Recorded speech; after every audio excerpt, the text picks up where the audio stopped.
नमस्कार, बहुत स्वागत है। एक और जहां मध्य प्रदेश में कर्मचारियों के रिटायरमेंट की उम्र को बढ़ाने को लेकर लगातार कयास लगाए जा रहे हैं, वहीं दूसरी तरफ अब तक का बड़ा अपडेट है मध्य प्रदेश की मोहन सरकार की कैबिनेट में महत्वपूर्ण फैसले लिए गए हैं रिटायर कर्मचारियों के लिए।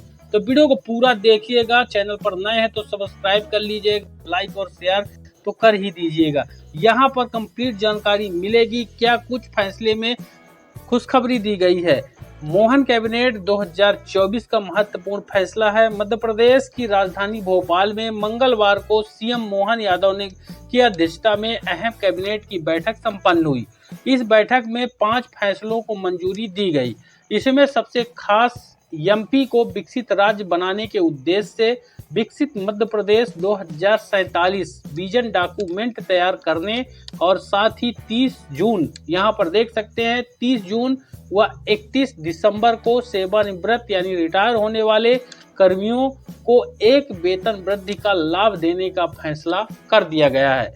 साथ ही इसी के आधार पर पेंशन का निर्धारण किया जाएगा, यानी सीधी तौर पर जो यहाँ पर वेतन वृद्धि का लाभ मिलता था वह यहाँ पर 30 जून और 31 दिसंबर की तारीख को यहाँ पर फिक्स किया गया है इसी साल। अब यहाँ पर आप देखेंगे कि सीएम डॉक्टर मोहन यादव ने कहा है कि पीएम नरेंद्र मोदी के लक्ष्य के तहत 2047 तक मध्य प्रदेश को विकसित राज्य बनाने के उद्देश्य से विकसित मध्य प्रदेश से 2047 विजन डॉक्यूमेंट तैयार किया जा रहा है। पिछले सप्ताह इस संबंध में नीति आयोग के सीईओ ने राज्य के प्रमुख अधिकारियों के साथ बैठक की थी। मंत्रियों को अपने अपने विभागों में विजन डॉक्यूमेंट की तैयारी की समीक्षा करने के निर्देश भी जारी कर दिए गए हैं। आगामी 3 माह में डॉक्यूमेंट का प्रारूप कैबिनेट के समक्ष प्रस्तुत किया जाएगा और उस पर निर्णय लिया जाएगा। अब कर्मचारियों को जो वेतन वृद्धि का लाभ जो रिटायर वाले हैं उनके लिए किस प्रकार से दिया जाएगा, जो पहले हो चुके हैं जो आगे होंगे दोनों के लिए लाभ है। कर्मचारियों को इस तरह मिलेगा वार्षिक वेतन वृद्धि का लाभ।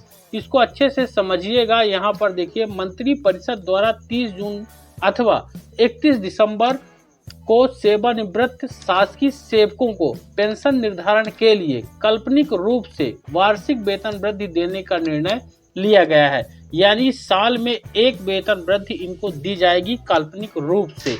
अब इसके तहत 30 जून को सेवानिवृत्त हुए या होने वाले 30 जून को इसके पहले अगर हो चुके हैं या फिर आगामी 30 जून को जो होने वाले शासकीय सेवकों को 1 जुलाई को निर्धारित काल्पनिक वार्षिक वेतन वृद्धि दे होगी, यानी जून में अगर रिटायर हो रहे हैं या हो चुके हैं तो जुलाई से उनको मिलेगा।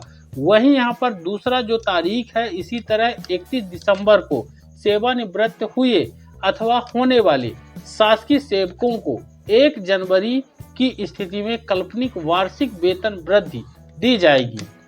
वही काल्पनिक वेतन वृद्धि के फलस्वरूप बढ़ी हुई पेंशन का लाभ 1 मई 2023 या इसके बाद से दे होगा, यानी 1 मई 2023 से यह योजना लागू की गई है और 1 जून 2000 जिसे की ऊपर ही बता दिया गया है कि जून में यहाँ पर इसको वार्षिक वेतन जो अगर रिटायरमेंट है तो वहाँ से आंकड़ा लिया जाएगा। तो 2023 जून से यह लागू किया गया है। दिनांक 30 अप्रैल 2023 की अवधि के लिए बढ़ी हुई पेंशन का भुगतान नहीं किया जाएगा। जिन शासकीय सेवकों के द्वारा न्यायालय में रिट याचिकाएं दायर की गई हैं तथा सफल हुए हैं उनके संबंध में शासकीय निर्णय के दृष्टिगत ही कार्यवाही करने का भी यहाँ पर निर्णय लिया गया है। साथ ही यहाँ पर मोहन कैबिनेट के अन्य फैसले भी हैं जो कि आपको देख लेना चाहिए। अन्य फैसलों में यहाँ पर आप देखेंगे मोहन कैबिनेट के द्वारा विद्युत एवं नवीकरणीय ऊर्जा उपकरणों के भी निर्माण क्षेत्र यानी औद्योगिक क्षेत्र मुहासा बबई जिला नर्मदापुरम के क्षेत्रफल विस्तार किए जाने का निर्णय भी लिया गया है।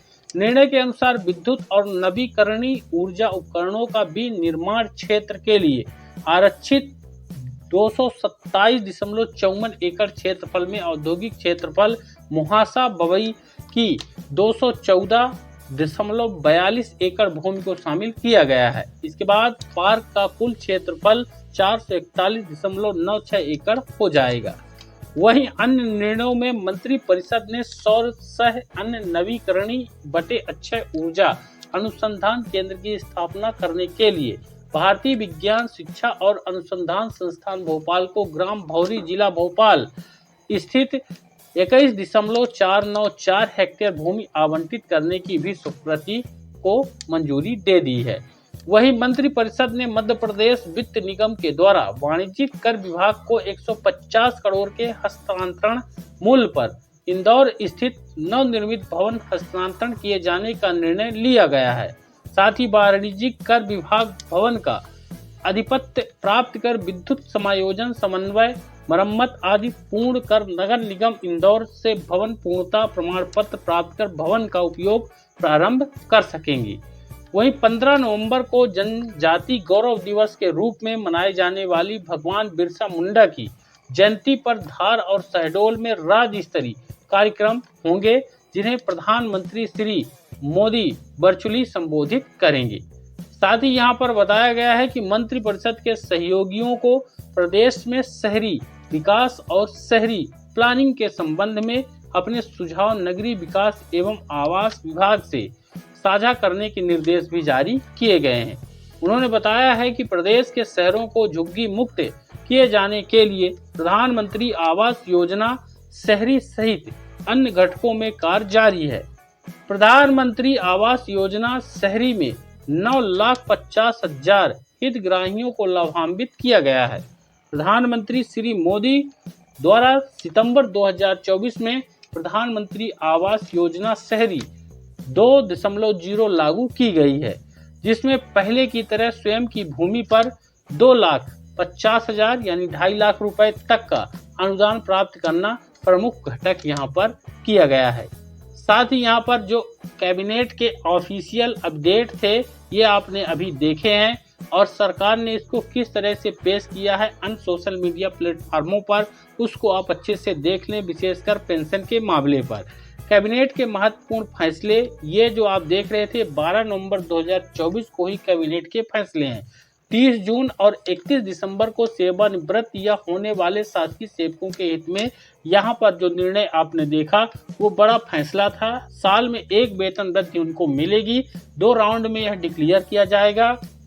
वहीं कुछ कर्मचारी जो 30 जून यानी जून के महीने में जो रिटायर होंगे, सेवानिवृत्त होंगे या होने वाले हैं आगामी समय में, उनको 1 जुलाई को निर्धारित काल्पनिक वार्षिक वेतन वृद्धि दे होगी। इसमें काल्पनिक शब्द का इस्तेमाल करके इन्होंने बताया है कि हम कोई फिक्सेशन नहीं कर रहे हैं यहाँ पर कितना % किया जाएगा, लेकिन यहाँ पर यह काल्पनिक होगा। साथ ही इसी तरह 31 दिसंबर जो कि दूसरी तारीख थी को सेवानिवृत्त हुए अथवा होने वाले शासकीय सेवकों को 1 जनवरी की स्थिति में काल्पनिक वार्षिक वेतन वृद्धि यहाँ पर दी जाएगी, पेंशन जिनको मिल रही है। तो ये पूरा यहाँ पर ये बताया गया है कि काल्पनिक वेतन वृद्धि के फलस्वरूप बढ़ी हुई जो पेंशन है उसका लाभ 1 मई 2023 या इसके बाद दे होगा, यानी 2023 से यह लागू कर दिया गया है। तो 2023 का फिर 2024 का लाभ मिलेगा और 25 तो अभी यहाँ पर शुरू हो रहा है। मुझे उम्मीद है जानकारी बेहद ही इम्पोर्टेंट है। आप सभी से निवेदन रहेगा, चैनल पर नए हैं तो सब्सक्राइब जरूर कर लें। वीडियो को ज़्यादा से ज़्यादा लाइक और शेयर कर देंगे। धन्यवाद।